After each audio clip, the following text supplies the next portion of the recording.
പട്ടിണിയെ ആയുധമാക്കുന്ന Israel നടപടി ഇപ്പോഴും തുടരുന്നതായി അന്താരാഷ്ട്ര നീതിന്യായ കോടതി കുറ്റപ്പെടുത്തി.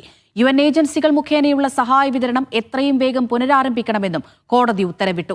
കോടതി ഉത്തരവ് സ്വാഗതം ചെയ്ത UN ഏജൻസികൾ അതിനിടെ ഗസയിലെ വെടിനിർത്തൽ രണ്ടാം ഘട്ടത്തിലേക്ക് കടക്കുന്നതിനെക്കുറിച്ച് നിർണായക നീക്കങ്ങൾ പുരോഗമിക്കുകയാണ്. ഈജിപ്ത് ഇന്റലിജൻസ് മേധാവി major general Hassan Mahmoud Rashad ഇസ്രായേലിലെത്തി. US വൈസ് പ്രസിഡന്റ് JD വാൻസും ഇസ്രായേലിലുണ്ട്. US state secretary Marco Rubio നാളെ ഇസ്രായേലിലെത്തും. അധിനിവേശ വെസ്റ്റ് ബാങ്കിന്റെ ഇസ്രായേലിന്റെ ഭാഗമാക്കുന്ന പ്രാഥമിക നടപടിക്ക് അംഗീകാരം നൽകി ഇസ്രായേൽ. MCA നാസർ വിവരങ്ങൾ നൽകാനായി ചേരുന്നുണ്ട്. നാസർ, നമുക്കറിയാം പട്ടിണിയെ ഏത് രീതിയിലാണ് ഇസ്രായേൽ ഈ യുദ്ധത്തിന്റെ സമയത്തൊക്കെ ഉപയോഗിച്ചിരുന്നത് എന്ന്. ഇപ്പോഴും ഈ ഒരു നടപടി തുടരുന്നതായി അന്താരാഷ്ട്ര നീതിന്യായ കോടതി കുറ്റപ്പെടുത്തുന്നുണ്ട്. പക്ഷേ ഈ കുറ്റപ്പെടുത്തൽ ഇതിനു മുമ്പും പലതവണ നമ്മൾ കണ്ടിട്ടുള്ളതാണ്, കേട്ടിട്ടുള്ളതാണ്. മുഴുവൻ ലോകരാജ്യങ്ങളും ഇതിനെതിരെ മുന്നോട്ട് വരുന്ന കാഴ്ചകൾ നമ്മൾ കണ്ടിട്ടുള്ളതാണ്. അന്നൊന്നും കുലുങ്ങാത്ത ഇസ്രായേൽ ഇനിയിപ്പോൾ ആ ഒരു നടപടി മാറ്റുമെന്ന് കരുതേണ്ടതുണ്ടോ? അവിടുത്തെ അല്പം മുമ്പ് ഇസ്രായേൽ തന്നെ ഈ ഒരു നിർദ്ദേശത്തെ തള്ളിക്കൊണ്ടുള്ള ഒരു പ്രഖ്യാപനം നടത്തിയിരിക്കുന്നു. ഇത്തരം നീക്കങ്ങൾ അടിസ്ഥാന യാഥാർത്ഥ്യവുമായി പൊരുത്തപ്പെട്ടു പോകുന്നതല്ല.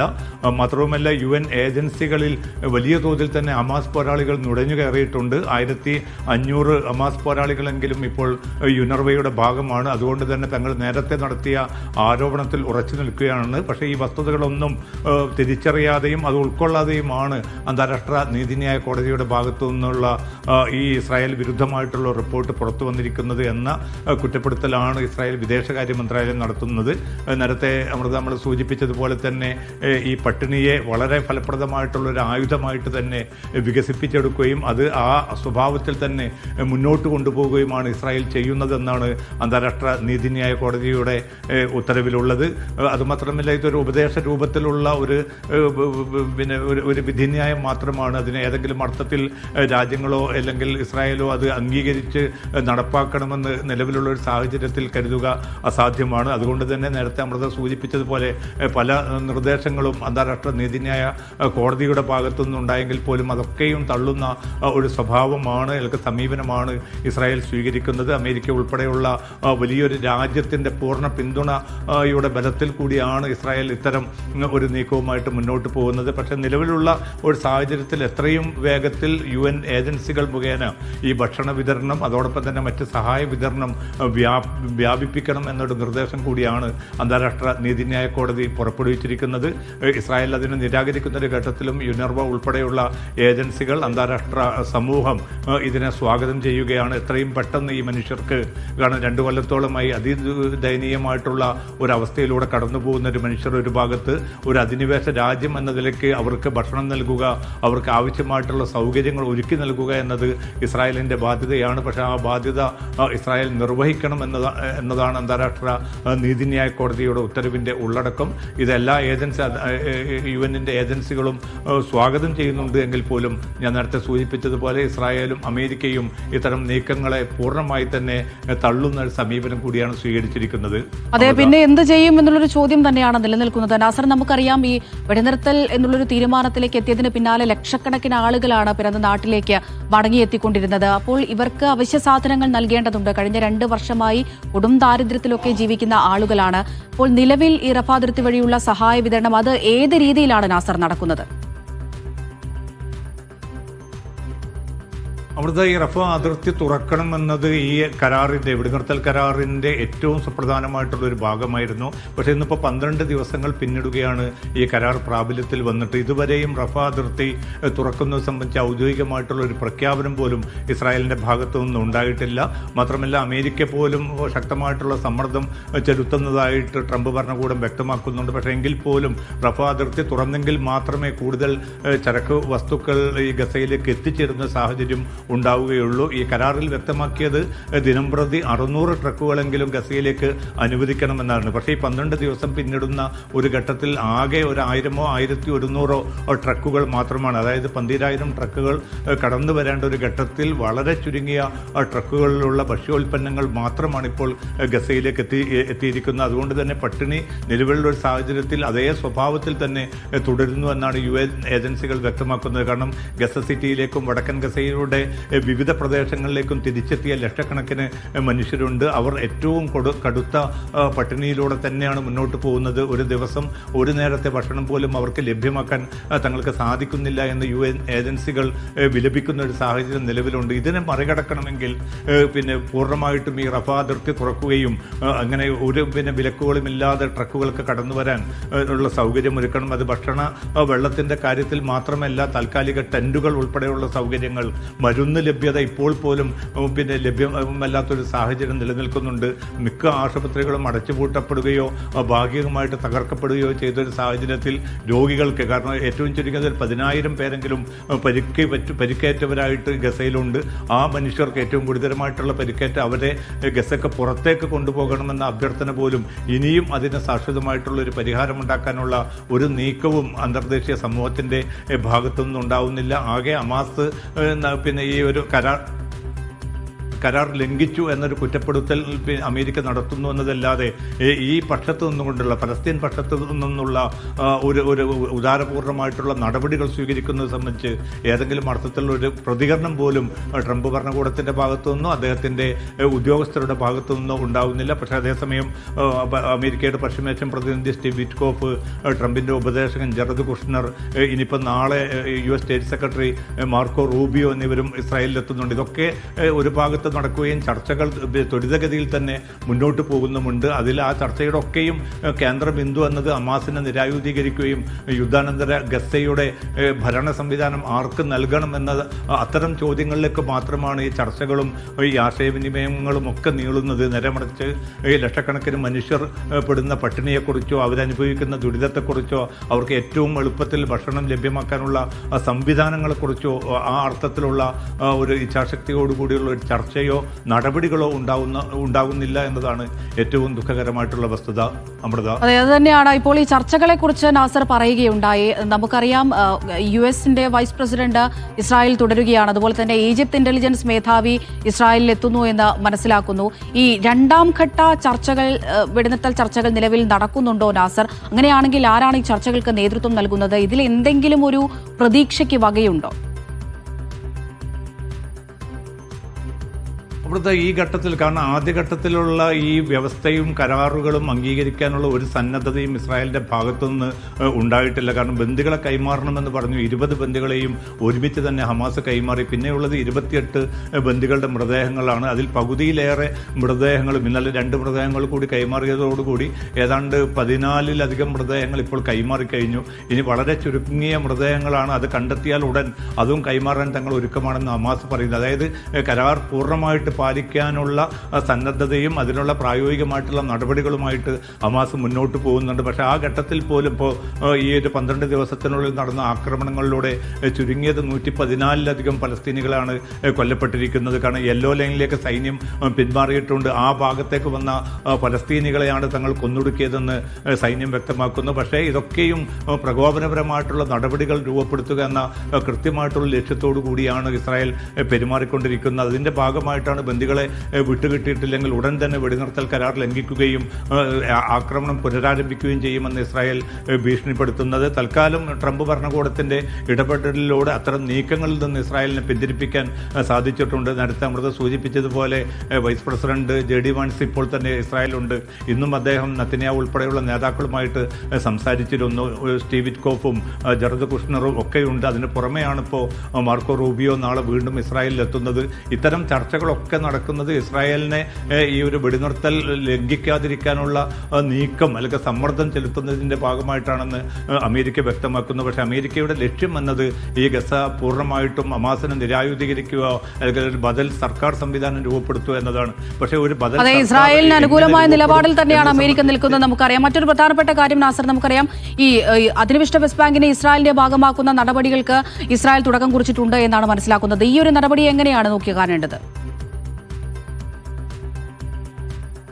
അവിടെ നിലവിലുള്ള ഈ ഗസയിലെ ഏറ്റവും ഗുരുതരമായിട്ടുള്ള ഒരു സാഹചര്യം തുടരുന്ന അതേ ഘട്ടത്തിൽ തന്നെയാണ് താരതമ്യേന ശാന്തമെന്ന് കരുതിയിരുന്ന വെസ്റ്റ് ബാങ്ക് പ്രവിശ്യകൾ. ആ അധിനിവിഷ്ട വെസ്റ്റ് ബാങ്ക് പ്രദേശത്തിൻ്റെ പല ഭാഗങ്ങളിലും പിന്നിട്ട മാസങ്ങളിലൊക്കെ നടന്ന വ്യാപകമായിട്ടുള്ള ആക്രമണങ്ങൾ ഏറ്റവും ചുരുങ്ങിയത് 5000 പേരെങ്കിലുമാണ് ഈ 2 വർഷത്തിനുള്ളിൽ വെസ്റ്റ് ബാങ്കിൽ മാത്രം കൊല്ലപ്പെട്ടിരിക്കുന്നത്. പല പ്രദേശങ്ങളിലും അരക്ഷിതാവസ്ഥ നിലനിൽക്കുന്നു. നൂറുകണക്കിന് ഫലസ്തീൻകാരെ പിടിച്ചുകൊണ്ടുപോയ സാഹചര്യമുണ്ട്. അത്തരമൊരു ഘട്ടത്തിൽ ഈ വെസ്റ്റ് ബാങ്കിനെ പൂർണ്ണമായിട്ടും ഇസ്രായേലിൻ്റെ ഭാഗമാക്കി മാറ്റാനുള്ള വളരെ ആസൂത്രിതമായിട്ടുള്ള നീക്കങ്ങൾ നേരത്തെ തന്നെ നെതന്യാഹു പ്രഖ്യാപിച്ചിരുന്നു. പക്ഷേ അമേരിക്കയുടെ ഇടപെടലിനെ തുടർന്ന് അതിൽ നിന്ന് പിറകോട്ട് പോവുകയായിരുന്നു നെതന്യാഹു സർക്കാർ. ഇപ്പോൾ നെതന്യാഹു സർക്കാർ പ്രത്യക്ഷത്തിൽ അതിൻ്റെ ഭാഗമായിട്ടല്ല എങ്കിൽ പോലും ഇപ്പോൾ സർക്കാർ മുന്നോട്ട് വെച്ചിരിക്കുന്ന ഒരു കരട് പ്രമേയത്തിന് ഇന്ന് പാർലമെന്റ് അനുമതി നൽകിയിരിക്കുന്നു. 24-നെതിരെ 25 അംഗങ്ങളാണ് അതിനുവേണ്ടി ഒപ്പുവെച്ചത്. അങ്ങനെ ആ ഒരു കരട് പ്രമേയം പാസ്സായതോടുകൂടി ഈ വെസ്റ്റ് ബാങ്ക് പ്രദേശങ്ങളെ ഇസ്രായേലിന്റെ ഭാഗമാക്കാനുള്ള നടപടിയുടെ ആദ്യഘട്ടമാണ് ഇപ്പോൾ പൂർത്തീകരിക്കപ്പെട്ടിരിക്കുന്നത്. ജോർദാൻ ഉൾപ്പെടെയുള്ള രാജ്യങ്ങൾ ശക്തമായിട്ടുള്ള പ്രതിഷേധം രേഖപ്പെടുത്തിയിട്ടുണ്ട്. അതോടൊപ്പം തന്നെ അറബ് മുസ്ലിം രാജ്യങ്ങളും ഇതിൽ ആശങ്ക രേഖപ്പെടുത്തിയിട്ടുണ്ട്. അമേരിക്ക ഈ അറബ് മുസ്ലിം രാജ്യങ്ങളോട് വ്യക്തമാക്കിയിരിക്കുന്നത് ഒരു ഘട്ടത്തിലും തങ്ങൾ ഇസ്രായേലിനെ അത്തരമൊരു നീക്കത്തിന് അനുവദിക്കുകയില്ല എന്നതാണ്. പക്ഷെ അതൊക്കെയും നിലനിൽക്കെ തന്നെയാണ് പ്രായോഗികമായിട്ട് ഈ വെസ്റ്റ് ബാങ്ക് പ്രദേശങ്ങളെ കൂടി ഇസ്രായേലിന്റെ ഭാഗമാക്കി മാറ്റാനും മസ്ജിദുൽ അഖ്സ ഉൾപ്പെടെയുള്ള അതുതന്നെയാണ് വലിയ തരത്തിലുള്ള പ്രതിഷേധങ്ങളൊക്കെ ലോകരാജ്യങ്ങളുടെ ഭാഗത്ത് നിന്ന് ഉയരുമ്പോഴും തന്റെ ഇഷ്ടപ്രകാരം തന്നെ മുന്നോട്ട് പോകാൻ തന്നെയാണ് ഇസ്രായേൽ ഉദ്ദേശിക്കുന്നത്. വളരെ നന്ദി. MC നാസറാണ് വിവരങ്ങൾ പങ്കുവച്ചത്. ഗൾഫ് മേഖലയിൽ നിന്നുള്ള പ്രധാന വാർത്തകളിലേക്കാണ് ഇനി പോകുന്നത്. സൗദി കിരീടാവകാശി മുഹമ്മദ് ബിൻ സൽമാൻ അടുത്ത മാസം US സന്ദർശിക്കാനിരിക്കുകയാണ്. ട്രംപുമായുള്ള കൂടിക്കാഴ്ചയിൽ നേരത്തെ ഒപ്പുവെച്ച കരാറുകളിലെ നടപടിക്രമങ്ങളൊക്കെ തന്നെ ചർച്ചയാകും. മറ്റൊന്ന്, തുർക്കി പ്രസിഡന്റ് വിവിധ ഗൾഫ് രാജ്യങ്ങളിൽ എത്തിയിട്ടുണ്ട്. ഖത്തറുമായി ഉഭയകക്ഷി സഹകരണ കരാറുകളിലും ഒപ്പിട്ടു എന്നുള്ളതാണ് മറ്റൊരു പ്രധാനപ്പെട്ട കാര്യം. ഏഷ്യൻ യൂത്ത് ഗെയിംസിന് ബഹ്റൈനിൽ ഔദ്യോഗികമായി തിരിതെളിഞ്ഞിരിക്കുന്നു എന്നുള്ള കാര്യം തന്നെയാണ്. വിവരങ്ങൾ നൽകാനായി സൗദിയിൽ നിന്ന് അഫ്താബ് റഹ്മാൻ, ഖത്തറിൽ നിന്ന് മുഹമ്മദ് അബ്ബാസ്, ബഹ്റൈനിൽ നിന്ന് ഷഫി ഷാജഹാൻ എന്നിവർ തത്സമയം ചേരുന്നുണ്ട്. ആദ്യം അഫ്താബിലേക്കാണ്. അഫ്താബ്, സൗദി കിരീടാവകാശി ഇതാ അടുത്ത മാസം US സന്ദർശിക്കാനിരിക്കുകയാണ്. എന്തൊക്കെ പ്രധാനപ്പെട്ട കരാറുകളായിരിക്കും ചർച്ചയാവുക? ഈ ഗസ വിഷയം ഒരു അജണ്ടയായിരിക്കുമോ? അമൃത സൂചിപ്പിച്ചതുപോലെ തന്നെ ഈ യാത്രയിലെ ഏറ്റവും പ്രധാനപ്പെട്ട അജണ്ടയാവുക ഗസയാണ് എന്ന കാര്യത്തിൽ സംശയമില്ല. നേരത്തെ നമുക്കറിയാം, ഈ സംഘർഷം രൂക്ഷമായി നിൽക്കുന്ന സമയത്താണ് ട്രംപ് അധികാരമേറ്റ് സൗദി അറേബ്യയിലേക്ക് സന്ദർശനത്തിനായി എത്തുന്നത്. അന്ന് സൗദി അറേബ്യയും US തമ്മിൽ നിരവധി കരാറുകളിൽ ഒപ്പുവെച്ചിട്ടുണ്ട്. അതിൻ്റെ തുടർ ചർച്ചകളും ഒപ്പം തന്നെ അതിൽ അന്ന് ഒപ്പിട്ട കാര്യങ്ങൾ നടപ്പാക്കുകയും ചെയ്യുന്നതോടുകൂടിയാണ് ഈ സന്ദർശനത്തിലൂടെ ലക്ഷ്യം വെക്കുന്നത്. അതിൽ ഏറ്റവും പ്രധാനപ്പെട്ടത് സൗദി അറേബ്യയും US തമ്മിൽ ഒപ്പുവെച്ച പ്രതിരോധ സഹകരണ കരാറുകളാണ്. അതായത് സൗദി അറേബ്യക്ക് വേണ്ട സുരക്ഷാ സംവിധാനങ്ങൾ US ഒരുക്കി കൊടുക്കും. ഒപ്പം തന്നെ സൗദി അറേബ്യക്ക് ആവശ്യമായിട്ടുള്ള വിവിധ സായുധ സംവിധാനങ്ങൾ അത് US ഒരുക്കി കൊടുക്കുമെന്ന് അന്നത്തെ കരാറിലുണ്ടായിരുന്നു. അത് സ്വാഭാവികമായിട്ടും ചർച്ചയാകും. രണ്ടാമത്തെ ഏറ്റവും പ്രധാനപ്പെട്ട നിലവിലെ രാഷ്ട്രീയ വിഷയമാകാൻ പോകുന്നത് ഗസ തന്നെയായിരിക്കും.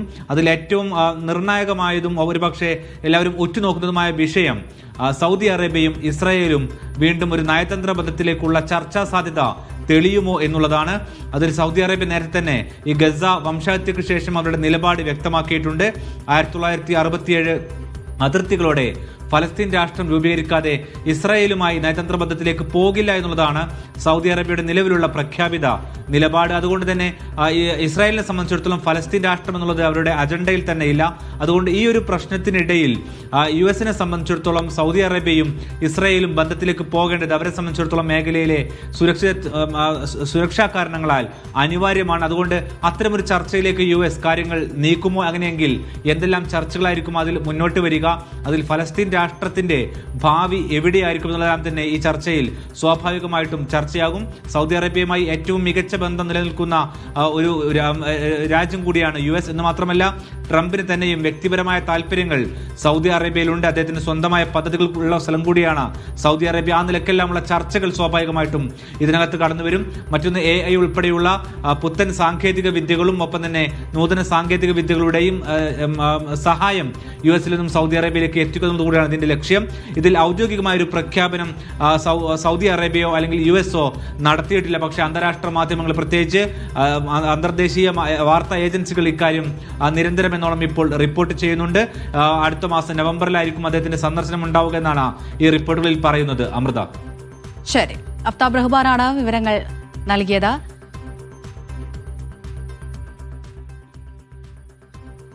തുർക്കിയ പ്രസിഡന്റിന്റെ ഗൾഫ് സന്ദർശനം തുടരുകയാണ്. മുഹമ്മദ് അബ്ബാസ് വിവരങ്ങൾ നൽകാനായി ചേരുന്നുണ്ട്. അബ്ബാസ്, ഇപ്പോൾ തുർക്കി പ്രസിഡന്റും അതുപോലെ തന്നെ ഖത്തർ അമീറും ഒക്കെ പല പ്രധാനപ്പെട്ട കരാറുകളിലും ഒപ്പുവെച്ചു എന്നാണ് മനസ്സിലാക്കുന്നത്.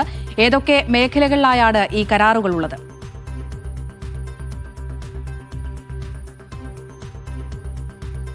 മൂന്ന് രാഷ്ട്രങ്ങളിലെ ഗൾഫ് രാഷ്ട്രങ്ങളിലെ സന്ദർശനത്തിന് വേണ്ടിയിട്ടാണ് തുർക്കി president Recep Tayyip Erdogan Gulf മേഖലയിലെത്തിയത്. ആദ്യത്തെ സന്ദർശനം കുവൈത്തിലായിരുന്നു. അതിനുശേഷമാണ് ഇന്ന് ഖത്തറിലെത്തിയത്. ഖത്തറിൽ അദ്ദേഹത്തെ തുർക്കി പ്രസിഡന്റിനെ ഖത്തർ അമീർ സ്വീകരിച്ചു. അമീരി ദിവാനിൽ അദ്ദേഹത്തിന് വിരുന്നു കൊടുത്തു എന്ന് മാത്രമല്ല, വളരെ പ്രധാനപ്പെട്ട കാര്യം, വളരെ കുറച്ച് കാലങ്ങളായി നടന്നുകൊണ്ടിരിക്കുന്ന ഹൈ ലെവൽ സ്ട്രാറ്റജിക് കമ്മിറ്റി മീറ്റിങ്ങുകൾ, ഇതിൻ്റെ 11ാമത്തെ മീറ്റിങ്ങിലാണ് തുർക്കിയും ഖത്തറും തമ്മിൽ 3 സ്ട്രാറ്റജിക് കരാറുകളിൽ ഒപ്പുവെച്ചത്. പ്രധാനമായിട്ട് 3 കരാറുകളിലാണ്. ഒന്ന് പ്രതിരോധ മേഖലയുമായി ബന്ധപ്പെട്ടാണ്, 2 വ്യാപാര വാണിജ്യവുമായി ബന്ധപ്പെട്ടാണ്, 3ാമത്തത് സ്ട്രാറ്റജിക് പ്ലാനിങ്ങുമായി ബന്ധപ്പെട്ടാണ്. ഇങ്ങനെ 3 കരാറുകളാണ് പ്രധാനമായിട്ടും ഈ 2 രാജ്യങ്ങളും ഒപ്പുവെച്ചിട്ടുള്ളത്. ഇതിൽ പ്രതിരോധ മേഖലയിലേക്ക് വരുമ്പോൾ പ്രതിരോധ ഗവേഷണം, അതുപോലെ പ്രതിരോധ നിർമ്മാണം, അതുപോലെ സാങ്കേതിക കൈമാറ്റം, സിസ്റ്റം ഇൻ്റഗ്രേഷൻ തുടങ്ങിയ വിഷയങ്ങളിലാണ് പ്രതിരോധ കരാറുകളുള്ളത്. ഇതിൻ്റെ ഒരു ഡീറ്റെയിൽ ആയിട്ടുള്ള നോട്ട്സ് നമുക്ക് ലഭ്യമല്ല. എങ്കിലും നമുക്കറിയാം, ഈ ഇടയുണ്ടായിരുന്ന ചെറിയ അനിശ്ചിതത്വങ്ങൾ, സംഘർഷങ്ങൾ, ഇതിൻ്റെയൊക്കെ പശ്ചാത്തലത്തിൽ പ്രതിരോധ മേഖല ശക്തിപ്പെടുത്താൻ ഖത്തർ ആഗ്രഹിക്കുന്നുണ്ട്. US-ഉമായൊക്കെ വലിയൊരു ഡിഫൻസ് പാക്ടിനെ കുറിച്ച് ഖത്തർ ആലോചിച്ചുകൊണ്ടിരിക്കുന്നത്. ഈ ഘട്ടത്തിലാണ് ഈ മേഖലയിലെ ഒരു പ്രധാന രാഷ്ട്രമായിട്ടുള്ള തുർക്കിയുമായി ഖത്തർ കൂടുതൽ അടുക്കുന്നത്. രണ്ടാമത് വ്യാപാരവും വാണിജ്യവുമായി ബന്ധപ്പെട്ടുള്ളതാണ്. ഈ trade and economic partnership agreement, TEPA എന്ന് പറയുന്ന ഒരു കരാർ 2025 ഓഗസ്റ്റ് മുതൽ ഇരു രാഷ്ട്രങ്ങളും തമ്മിൽ നിലവിലുണ്ട്. അതൊന്നുകൂടി ദൃഢപ്പെടുത്തുക, ബലപ്പെടുത്തുക എന്നുള്ള മെമ്മോറണ്ടമാണ് ഇരു രാഷ്ട്ര നേതാക്കളും ഒപ്പുവെച്ചിട്ടുള്ളത്. ഇതിൽ വ്യാപാരവും അതുപോലെ ഊർജ്ജം, നിക്ഷേപം തുടങ്ങിയ വിവിധ സാധ്യതകൾ കൂടുതൽ ഇരു രാജ്യങ്ങളും തമ്മിലുള്ള ഇത്തരം ഉഭയകക്ഷി സഹകരണം വർദ്ധിപ്പിക്കും. ഖത്തറിൽ ഏകദേശം 700-ലേറെ തുർക്കി കമ്പനികൾ ജോലി പ്രവർത്തിക്കുന്നുണ്ട് എന്നാണ് കണക്കുകൾ. ഏകദേശം $10 ബില്യൺ US നിക്ഷേപം ഖത്തറിന് തുർക്കിയിലുമുണ്ട്. ഇങ്ങനെ ഇരു രാജ്യങ്ങളും തമ്മിൽ ഏകദേശം 1973 മുതൽ 50 വർഷത്തിലേറെയായി ബയലാറ്ററൽ റിലേഷൻഷിപ്പ് ഉണ്ട്, ഉഭയകക്ഷി ബന്ധങ്ങളുണ്ട്. ഇതൊന്നുകൂടി ശക്തിപ്പെടുത്തുന്നതായിരുന്നു ഈ തുർക്കി പ്രസിഡന്റും അതുപോലെ ഖത്തർ അമീറും തമ്മിലുള്ള ഈ MOU, മെമ്മോറണ്ടം ഓഫ് അണ്ടർസ്റ്റാൻഡിങ്ങിൻ്റെ ധാരണാപത്രത്തിൻ്റെ ഒരു കാതലെന്ന് പറയുന്നത്. ഇരു രാഷ്ട്രങ്ങൾ തമ്മിലുള്ള നയതന്ത്ര ബന്ധം കുറച്ചുകൂടി മെച്ചപ്പെടുത്തുകയും അതുപോലെ കൂടുതൽ തലത്തിലേക്ക് വിപുലപ്പെടുത്താനുള്ള പദ്ധതി കൂടി ഇരു രാഷ്ട്ര നേതാക്കളും ആവിഷ്കരിച്ചിട്ടുണ്ട്. ഇതിൽ എടുത്തു പറയേണ്ട മറ്റൊരു കാര്യം, പ്രാദേശികമായിട്ടുള്ള വിഷയങ്ങൾ കൂടി ഇരു രാഷ്ട്ര നേതാക്കളും ചർച്ച ചെയ്തു. പ്രാദേശിക വിഷയമെന്ന് കൃത്യമായിട്ട് പറയുമ്പോൾ പശ്ചിമേഷ്യയിൽ ഗസയാണ് ഇതുമായി ബന്ധപ്പെട്ട പ്രധാനപ്പെട്ട ഒരു കാര്യം. ഈ ഗസയുമായി ബന്ധപ്പെട്ട് തുർക്കിയും ഖത്തറുമാണ് ലോകരാജ്യങ്ങൾക്കിടയിൽ സമാധാനത്തിന് വേണ്ടി മധ്യസ്ഥ ശ്രമങ്ങൾ ഉണ്ടാക്കിയത്. ഇതുമായി ബന്ധപ്പെട്ട നമുക്ക് നിലവിൽ അറിയാം, ഹമാസുമായി ബന്ധപ്പെട്ട പ്രശ്നങ്ങൾ, ഇസ്രായേലുമായി ബന്ധപ്പെട്ട പ്രശ്നങ്ങൾ, അതിലെ US-ന്റെ ഇടപെടൽ, തുർക്കിയുടെയും ഖത്തറിൻ്റെയും ഇടപെടൽ, ഇതുമായി ബന്ധപ്പെട്ടൊക്കെ ഇരു രാഷ്ട്ര നേതാക്കളും ചർച്ച ചെയ്തു എന്നാണ് നമുക്ക് അൽ ജസീറ അടക്കമുള്ള അന്താരാഷ്ട്ര മാധ്യമങ്ങൾ റിപ്പോർട്ട് ചെയ്യുന്നത്. അമൃത, ശരി, ഖത്തറിലെ വിവരങ്ങളാണ് മുഹമ്മദ് അബ്ബാസ് പങ്കുവച്ചത്. 2 ദിവസത്തെ ഔദ്യോഗിക സന്ദർശനത്തിനായി Turkiye president Recep Tayyip Erdogan ഒമാനിലെത്തി. റോയൽ വിമാനത്താവളത്തിലെത്തിയ തുർക്കിയ പ്രസിഡന്റിനെയും സംഘത്തെയും Oman Sultan Haitham bin Tariq നേരിട്ടെത്തി സ്വീകരിച്ചു. മസ്കത്തിലെ അൽ ആലം കൊട്ടാരത്തിൽ ഇരു നേതാക്കളും കൂടിക്കാഴ്ച നടത്തി. ഉഭയകക്ഷി ബന്ധം ശക്തിപ്പെടുത്തുന്നതിനും ഒന്നിലധികം മേഖലകളിൽ സഹകരണം വികസിപ്പിക്കുന്നതിനുമുള്ള വഴികൾ ചർച്ചയായി. തുർക്കിയ പ്രസിഡന്റിന്റെ സന്ദർശനത്തിന്റെ ഭാഗമായി ഇരു രാജ്യങ്ങളും നിരവധി കരാറുകൾ ഒപ്പുവെക്കും. മാരിടൈം ട്രാൻസ്പോർട്ട് ഉൾപ്പെടെയുള്ള വിവിധ കരാറുകളിൽ കുവൈത്തും തുർക്കിയും ഒപ്പുവച്ചു. തുർക്കിയ പ്രസിഡന്റ് റജബ് തൊയ്യിബ് എർദോഗാന്റെ സന്ദർശനത്തിന്റെ ഭാഗമായാണ് വിവിധ മേഖലകളിൽ സഹകരണ ബന്ധം ശക്തമാക്കാൻ ഇരു രാജ്യങ്ങളും ധാരണയിലെത്തിയത്. കപ്പൽ ജീവനക്കാരുടെ സർട്ടിഫിക്കറ്റുകൾ പരസ്പരം അംഗീകരിക്കുന്നത് സംബന്ധിച്ച് കുവൈത്ത് ആഭ്യന്തര മന്ത്രാലയവും തുർക്കിയ ഗതാഗത മന്ത്രാലയവും ധാരണാപത്രത്തിൽ ഒപ്പുവച്ചു. ഊർജ്ജ സഹകരണത്തിനും നേരിട്ടുള്ള നിക്ഷേപം പ്രോത്സാഹിപ്പിക്കുന്നതിനും ധാരണയായി. ഏഷ്യൻ യൂത്ത് ഗെയിംസിന് ബഹ്റൈനിൽ ഔദ്യോഗികമായി തിരിതെളിഞ്ഞു. വർണ്ണാഭമായ പരിപാടികളോടെയായിരുന്നു ഉദ്ഘാടന ചടങ്ങ്. 8,000-ഓളം താരങ്ങൾ പങ്കെടുക്കും. ബഹ്റൈനിലെ യൂത്ത് ഗെയിംസ് വേദിയിൽ നിന്ന് ഷഫി ഷാജഹാൻ വിവരങ്ങൾ നൽകാനായി ചേരുന്നുണ്ട്. ഷഫി, ഇന്നത്തെ ഉദ്ഘാടന ചടങ്ങ് എങ്ങനെയുണ്ടായിരുന്നു?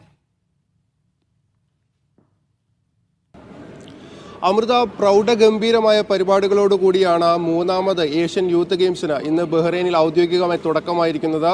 നമ്മളിപ്പോഴുള്ളത് ബഹ്റൈനിലെ സക്കീറിലെ എക്സിബിഷൻ വേൾഡിലാണ്. ഇവിടെ ബഹ്റൈൻ സമയം 7 മണിയോടുകൂടിയാണ് യൂത്ത് ഗെയിംസിൻ്റെ ഔദ്യോഗിക പരിപാടികൾ ആരംഭിച്ചത്. ഏകദേശം 45 രാജ്യങ്ങളിൽ നിന്ന് ഏകദേശം 8,000-ത്തിലധികം അത്ലറ്റുകളാണ് ഏഷ്യൻ യൂത്ത് ഗെയിംസിനായി ബഹ്റൈനിലേക്ക് വന്നിരിക്കുന്നത്. ഇത്തവണത്തെ ഏഷ്യൻ യൂത്ത് ഗെയിംസിലേക്ക് വരുമ്പോൾ 12 വർഷങ്ങൾക്ക് ശേഷമാണ് ഏഷ്യൻ യൂത്ത് ഗെയിംസ് നടക്കുന്നത് എന്ന പ്രത്യേകത കൂടിയുണ്ട്. അതുകൊണ്ട് തന്നെ ബഹ്റൈൻ്റെ ആതിഥേയത്വം ഇക്കാര്യത്തിൽ എടുത്തു പറയേണ്ടതാണ്. ഈ സാധാരണഗതിയിൽ വർഷങ്ങൾ നീണ്ട മുന്നൊരുക്കം വേണ്ട പരിപാടിയാണ് ഏഷ്യൻ യൂത്ത് ഗെയിംസ് പോലെയുള്ള ചാമ്പ്യൻഷിപ്പ്. അതിൽ ബഹ്റൈൻ്റെ ഇത്തവണത്തെ മുന്നൊരുക്കം എടുത്തു പറയേണ്ടതാണ്. അതായത് വെറും ചുരുങ്ങിയ 10 മാസങ്ങൾക്കുള്ളിലാണ് ബഹ്റൈൻ ഇത്രയും ഗംഭീരമായി ഈ ഒരു ചാമ്പ്യൻഷിപ്പിന് വേണ്ടി ബഹ്റൈനിലെ വിവിധ വേദികൾ ഒരുക്കിയിരിക്കുന്നത്. സക്കീറിലെ എക്സിബിഷൻ വേൾഡിന് പുറമെ ഉമ്മുൽ ഹസമിലെ sports complex, Isa sports city തുടങ്ങി വിവിധങ്ങളായ വേദികൾ ഏഷ്യൻ യൂത്ത് ഗെയിംസിനായിട്ടുണ്ട്.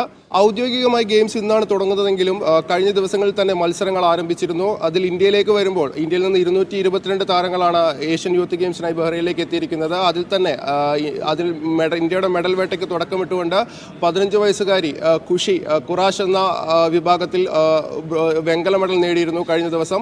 ആ വെങ്കല മെഡൽ ഉൾപ്പെടെ 2 വെള്ളിയും 1 വെങ്കല മെഡലും ഉൾപ്പെടെ നിലവിൽ ഇന്ത്യ മെഡൽ പട്ടികയിൽ 7ാം സ്ഥാനത്താണ്. 5 സ്വർണ്ണങ്ങളുമായി ഉസ്ബെക്കിസ്ഥാനാണ് ഏഷ്യൻ യൂത്ത് ഗെയിംസിന്റെ മെഡൽ പട്ടികയിൽ നിലവിൽ 1ാം സ്ഥാനത്ത്. ഇതുൾപ്പെടെ ഇനി വരും ദിവസങ്ങളിൽ ഇന്ന് 22-ാം തീയതി ഔദ്യോഗിക ഉദ്ഘാടനമാണ്. ഇനി വരും ദിവസങ്ങളിൽ 31-ാം തീയതി വരെ, ഈ ഒക്ടോബർ 31-ാം തീയതി വരെ ഗെയിംസ് തുടരും. വരും ദിവസങ്ങളിലും ബഹ്റൈനിൽ നിന്നുള്ള ഈ കൗമാര താരങ്ങളുടെ വലിയ മാമാങ്കത്തിനാകും ലോകം സാക്ഷിയാവാൻ പോകുന്നത്. ശരി, ഷഫി ഷാജഹാറാണ് വിവരങ്ങൾ നൽകിയത്.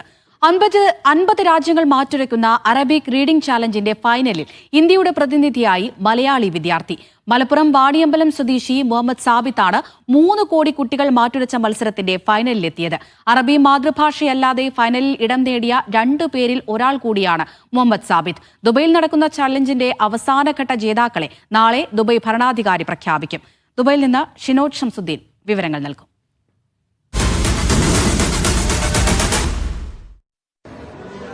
ദുബൈ ഭരണാധികാരിയുടെ ആഭിമുഖ്യത്തിൽ സംഘടിപ്പിക്കുന്ന അറബിക് റീഡിംഗ് ചലഞ്ചിൽ ഇന്ത്യയെ പ്രതിനിധീകരിച്ച് മത്സരിക്കുന്നത് ഇത്തവണ മലയാളിയാണ്. മലപ്പുറത്ത് നിന്നുള്ള മുഹമ്മദ് സാബിത്ത്. ഇന്ത്യയിൽ 1ാം സ്ഥാനം നേടിയാണ് ഇപ്പോൾ മുഹമ്മദ് സാബിത്ത് ദുബൈയിൽ എത്തിയിട്ടുള്ളത്. അതിൻ്റെ ഫൈനൽ റൗണ്ടിന് വേണ്ടിയിട്ട് 50 രാജ്യങ്ങളിൽ നിന്നുള്ള 3 കോടി വിദ്യാർത്ഥികളാണ് അറബി പരിജ്ഞാനം മാറ്റുരയ്ക്കുന്ന ഈ മത്സരത്തിൽ പങ്കെടുത്തിട്ടുള്ളത്. അങ്ങനെ നിരവധി വിദ്യാർത്ഥികളെ മറികടന്ന് മലപ്പുറത്തെ മഹദീൻ അക്കാദമിയിൽ പഠിക്കുന്ന സാബിത്ത് ഇപ്പോൾ ദുബൈയിൽ എത്തിയിരിക്കുകയാണ്. എത്രമാത്രം കടുത്തതായിരുന്നു ഇന്ത്യയിലെ മത്സരം? ഇന്ത്യയിലെ മത്സരം 14,000-ത്തിലധികം വിദ്യാർത്ഥികൾ ഇന്ത്യയിൽ നിന്ന് മത്സരിച്ചിട്ടുണ്ട് ഈ മത്സരത്തിന്. ഞാൻ ഉദ്ദേശിക്കുന്നത് അവിടെ തന്നെ ഭയങ്കര ടഫായിട്ടുള്ള മത്സരം. ഈ ഇൻ്റർവ്യൂ നടക്കുമ്പോൾ നമുക്ക് പഠിച്ചുണ്ടാക്കിയ അറബിയാണല്ലോ നമ്മൾ. അപ്പൊ അവരെ സംസാരം നമുക്ക് ലഹജ ആയിരിക്കും. മലയാളം പറയണമാതിരി പച്ച അറബി ഉണ്ടാവാം. ക്ലാസിക്കൽ അറബി ആയിരിക്കും. നമ്മളതാണെങ്കിൽ ഈ ഫസിഹായ ഭാഷയായിരിക്കും ഉണ്ടാവാം. അത് മനസ്സിലാക്കാൻ തന്നെ നമുക്ക് പാടായിരിക്കും ആദ്യം. പിന്നെ അവർക്ക് തന്നെ അത്ഭുതമായിരിക്കും. ഇന്ത്യക്കാർ അറബി സംസാരിക്കാന്ന് പറയുമ്പോൾ അവർക്ക് ഭയങ്കര അത്ഭുതമായിരിക്കും. അതും ഫസിഹായ അറബി എന്ന് പറയുമ്പോൾ.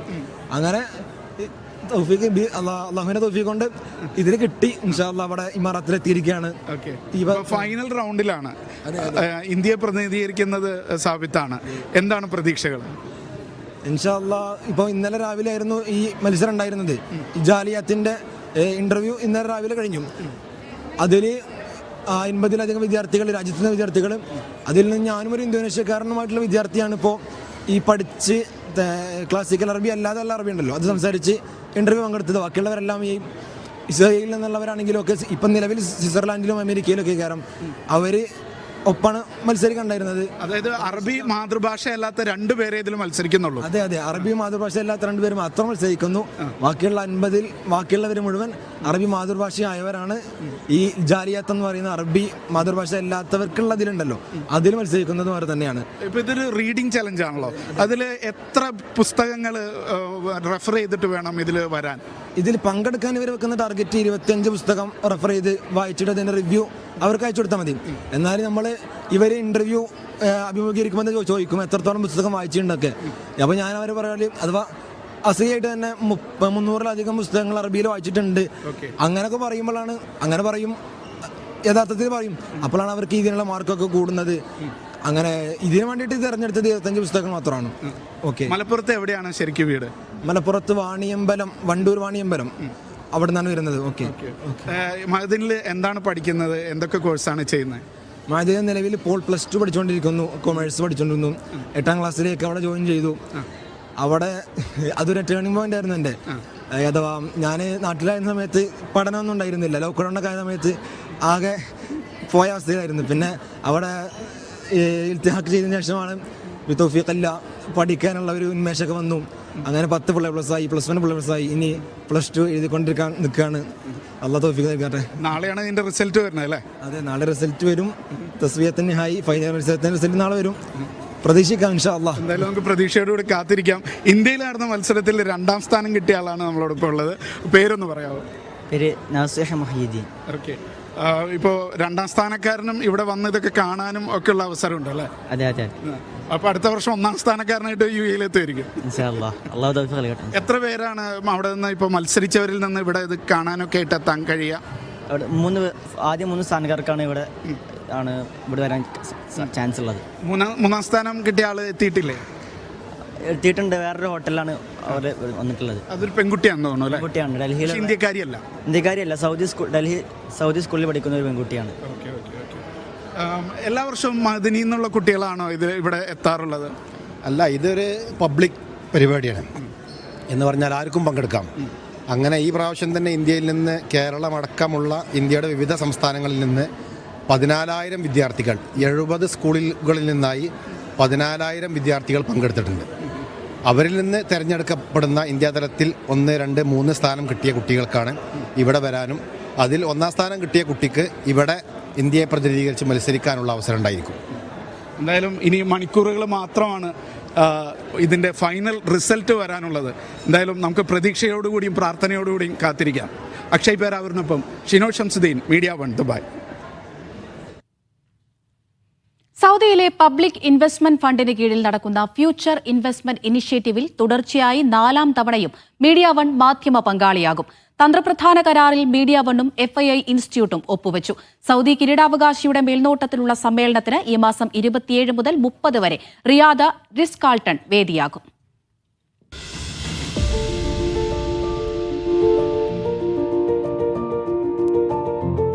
സൗദി അറേബ്യയുടെ ഏറ്റവും വലിയ പ്രീമിയം നിക്ഷേപ സമ്മേളനമാണ് FII അഥവാ ഫ്യൂച്ചർ ഇൻവെസ്റ്റ്മെന്റ് ഇനിഷ്യേറ്റീവ്. ലോകത്തെ കോടീശ്വരന്മാർ, ബിസിനസ്സുകാർ, ശാസ്ത്രജ്ഞർ, ചിന്തകർ എന്നിവർ ഒത്തുചേർന്ന് ആഗോളതലത്തിലെ വെല്ലുവിളികളും പരിഹാരവും തേടുന്നതാണ് സമ്മേളനത്തിന്റെ ഉള്ളടക്കം. ഇതിന്റെ ഭാഗമായി സൗദിയുമായി ലോകോത്തര കമ്പനികളുടെ കരാർ ഒപ്പുവെക്കലും നടക്കും. മീഡിയ 1 ഈ സമ്മേളനത്തിന്റെ ആദ്യ എഡിഷൻ മുതൽ 2017 മുതൽ ഭാഗമാണ്. 2022 മുതൽ തന്ത്രപ്രധാന മാധ്യമ പങ്കാളിയായ മീഡിയ 1 ഇത്തവണയും കരാറിൽ FII ഇൻസ്റ്റിറ്റ്യൂട്ടുമായി ഒപ്പുവെച്ചു. സൗദി അറേബ്യയിലെ ഫ്യൂച്ചർ ഇൻവെസ്റ്റ്മെന്റ് ഇനീഷ്യേറ്റീവിൽ കഴിഞ്ഞ 3 വർഷമായി മാധ്യമ പങ്കാളിയായി തുടരുകയാണ് മീഡിയ 1. അതിന്റെ തുടക്കം മുതൽ തന്നെ FIIയുടെ ഭാഗവുമാണ് മീഡിയ 1. ഈ സീസണിലും മീഡിയ 1 മാധ്യമ പങ്കാളിയായി തുടരുകയാണ്. കഴിഞ്ഞ വർഷം FII ടീം ആവശ്യപ്പെട്ടതനുസരിച്ച് ഇന്ത്യയിൽ നിന്ന് ദേശീയ മാധ്യമങ്ങളെ അടക്കം പരിപാടിയിൽ പങ്കെടുപ്പിക്കുവാൻ വേണ്ടി മീഡിയ 1 സാധിക്കുകയുണ്ടായി. മീഡിയ 1 സംബന്ധിച്ചിടത്തോളം സൗദി അറേബ്യയിലെ സർക്കാർ പരിപാടികളിലുള്ള അതിൻ്റെ പ്രാതിനിധ്യം, വലിയ പ്രാതിനിധ്യം എന്ന് പറയുന്നത് പ്രവാസ ലോകം മീഡിയ 1 നൽകുന്ന അംഗീകാരമായിട്ടാണ് ഞങ്ങൾ മനസ്സിലാക്കുന്നത്. മിഡിൽ ഈസ്റ്റിലുടനീളം വേരുകളുള്ള മീഡിയ 1ന്റെ ജനകീയതയാണ് വിവിധ സൗദി ഇവന്റുകളിലേക്കുള്ള അതിന്റെ മാധ്യമ പങ്കാളിത്തത്തിന് കാരണം. ഇത്തവണ ഇന്ത്യൻ മന്ത്രിമാർക്ക് പുറമെ ഇന്ത്യക്കാർക്കായി പ്രത്യേക സെഷനും FIIയിൽ ഉണ്ടാകും. കൂടുതൽ ഇന്ത്യൻ മാധ്യമങ്ങളെ എത്തിക്കണമെന്ന FIIയുടെ അഭ്യർത്ഥനയ്ക്ക് പിന്നാലെ ദേശീയ മാധ്യമങ്ങളെ കഴിഞ്ഞ വർഷം മീഡിയ 1 റിയാദിലെത്തിച്ചിരുന്നു. കൂടുതൽ ഏഷ്യൻ വിപണി ചർച്ചകളുള്ള ഇത്തവണ കൂടുതൽ ഇന്ത്യൻ മാധ്യമങ്ങൾക്കും ക്ഷണമുണ്ട്. ഈ വർഷം ഏഷ്യയിൽ നിന്നുള്ള പ്രതിനിധികളെ ധാരാളമായി പ്രതീക്ഷിക്കുന്ന FII ആണ് നടക്കാൻ പോകുന്നത്. ഇന്ത്യയിൽ നിന്നുള്ള ബിസിനസ്സുകാർക്കായി പ്രത്യേകമായ സെഷൻ ഉൾപ്പെടെ നടക്കുന്ന ഈ FII ഇന്ത്യൻ മാധ്യമങ്ങളെ കൂടി കൂടുതലായി കൊണ്ടുവരുന്ന ഒരു പ്രക്രിയയിലാണുള്ളത്. കൂടുതൽ ഇന്ത്യൻ മാധ്യമങ്ങളെ കൊണ്ടുവരിക എന്ന ദൗത്യത്തിൽ മീഡിയ 1 കൂടി പങ്കാളിയാണ്. 8000 പേരാണ് ഇത്തവണ FIIയിൽ പങ്കെടുക്കുക. 21 ലോക നേതാക്കൾ, 12 രാഷ്ട്രത്തലവന്മാർ, 250 മന്ത്രിമാർ എന്നിവരും ഈ ഉച്ചകോടിയിലേക്ക് എത്തും. Aftab Rahman, media 1, Riyadh. AFC champions league group മത്സരത്തിൽ ഗോവ FCയെ തോൽപ്പിച്ച് അൽ നസർ. 1-2 ഗോളുകൾക്കാണ് അൽ നസറിന്റെ ജയം. 10-ാം മിനിറ്റിൽ ഏഞ്ചലോ ഗബ്രിയേൽ അൽ നസറിനായി ആദ്യ ഗോൾ നേടി. ഹാരൂൺ കമാറ 27-ാം മിനിറ്റിൽ ലീഡ് ഉയർത്തി. ബ്രൈസനാണ് ഗോവയ്ക്കായി 1 ഗോൾ മടക്കിയത്. ഗോവയുടെ തുടർച്ചയായ 3ാം തോൽവിയാണ് ഇത്. സൗദിയിലെ ജിദ്ദയിൽ മീഡിയ വൺ സംഘടിപ്പിക്കുന്ന സൂപ്പർ കപ്പ് ഫുട്ബോളിന് നാളെയാണ് kick off. Jeddah Indian consul general മുഖ്യാതിഥിയായി സൂപ്പർ കപ്പിലെത്തും. ജിദ്ദയിലേക്ക് ആദ്യമായി എത്തുന്ന ടൂർണമെന്റിലേക്ക് ആവേശത്തിലാണ് വിവിധ ടീമുകളും പ്രവാസികളും. ജിദ്ദയിലെ ഒളിമ്പിക് വില്ലേജാണ് വേദി.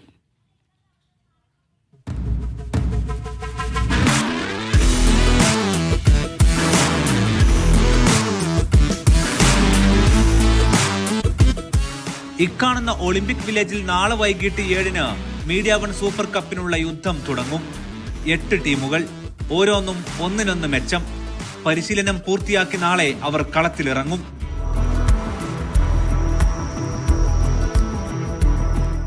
ജിദ്ദ കണ്ടതിൽ അത്യാവശ്യം വലിയ കുഴപ്പമില്ലാത്ത നല്ലൊരു ടൂർണമെൻറ്റിനാണ് തുടക്കം കുറിക്കാൻ പോകുന്നത്.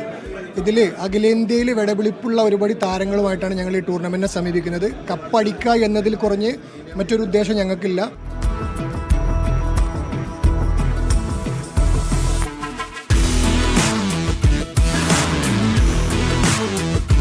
നയൻസ് ഫോമാറ്റിലാണ് മത്സരം. എല്ലാം 8 ടീമും നല്ല ടീമായിട്ട് തന്നെയാണ് വരുന്നത്. ഇപ്പോൾ കിട്ടിയ ടീമിൻ്റെ ഭാഗത്തു നിന്ന് വന്നത് നോക്കുമ്പോൾ എല്ലാ ടീമുകളും നല്ല ടീമായിട്ട് തന്നെയാണ് ഈ ടൂർണമെൻറ്റിൽ പങ്കെടുക്കാൻ വരുന്നത്. ജിദ്ദയിൽ നല്ലൊരു കളി കാണാൻ കഴിയും.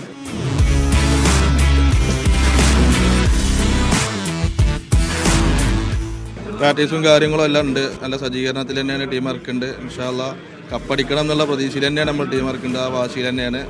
അതേമാതിരിക്ക് മീഡിയ വണ്ണ് പിന്നെ ജിദ്ദയിൽ വന്നുകൊണ്ട് ഫസ്റ്റായിട്ട് നടത്തുന്ന ടൂർണമെൻറ്റാണ് തോന്നുന്നു.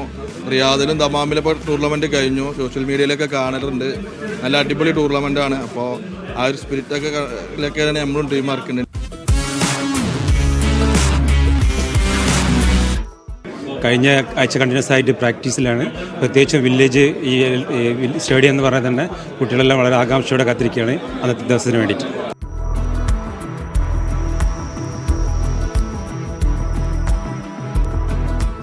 ടൂർണമെൻറ്റ് കളറാവുന്ന കാര്യത്തിൽ ഒരു സംശയമില്ല. ഞാൻ ദമാമിലും ജിദ്ദയിലും ബഹ്റൈനിലെ കളി അവസാനം നടന്ന കളി വരെ വീക്ഷിച്ച ഒരാളാണ്. ഞങ്ങൾ അല്ലംറി ട്യൂബ് ഈ ജിദ്ദ ഫുട്ബോൾ പ്രേമികൾക്ക് ഒരു പ്രോമിസ് കൊടുക്കാൻ പോവാണ്. ഇൻഷാ അല്ലാഹ് നല്ല മികച്ച ഒരു ടീമായിട്ട് തന്നെ ഞങ്ങളിവിടെ ഇറങ്ങും.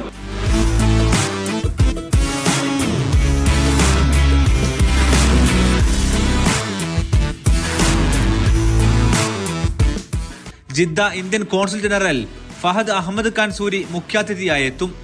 വിദ്യാർത്ഥികളുടെയും മത്സരങ്ങൾക്ക് സ്റ്റേഡിയം സാക്ഷിയാകും. ആവേശത്തിലാണ് മത്സരത്തിനായി പ്രവാസികൾ. ആവേശത്തിൻ്റെയും സ്നേഹത്തിൻ്റെയും സാഹോദര്യത്തിൻ്റെയും ഒക്കെ പ്രതീകമായിക്കൊണ്ട് ജിദ്ദ പട്ടണത്തിൽ അരങ്ങേറുന്ന ഈ ഫുട്ബോൾ മാമാങ്കത്തിന് ജിദ്ദ KMCC സെൻട്രൽ കമ്മിറ്റിയുടെ എല്ലാ ആശംസകളും അഭിനന്ദനങ്ങളും അറിയിക്കുകയാണ്.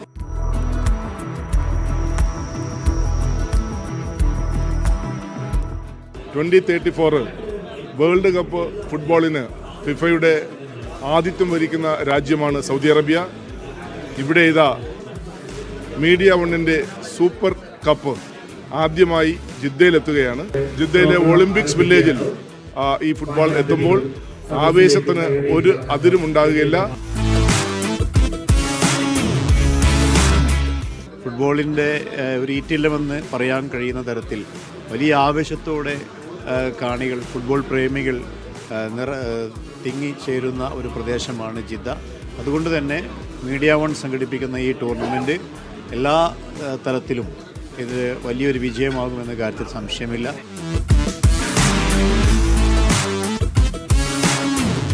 തീർച്ചയായിട്ടും ഫുട്ബോളിൻ്റെ ഇറ്റലമായ സൗദി അറേബ്യയിൽ മലയാളികളുടെ ഏറ്റവും കൂടുതൽ ജനപങ്കാളിത്തമുള്ള ഏക സ്ഥലം അത് ജിദ്ദയാണ്. ആ ജിദ്ദയിൽ വെച്ചിട്ടുള്ള ടൂർണമെൻറ്റ് നമുക്ക് വളരെ ഭംഗിയായിട്ട് വിജയിപ്പിക്കണം. അതിനായി നമുക്ക് എല്ലാവർക്കും പരിശ്രമിക്കാം. വെള്ളിയാഴ്ചയാണ് ഫൈനൽ. ജിദ്ദയിലെ സംബന്ധിച്ചിടത്തോളം മലയാളി സമൂഹം, പ്രവാസി സമൂഹം ഫുട്ബോളിൻ്റെ ആരാധകന്മാരാണ്. അതുകൊണ്ട് തന്നെ മീഡിയ വൺ നടത്തുന്ന സൂപ്പർ 2025 പിന്നെ ജിദ്ദ കേരള പൗരാവലിയുടെ എല്ലാവിധ ആശംസകളും അഭിനന്ദനങ്ങളും.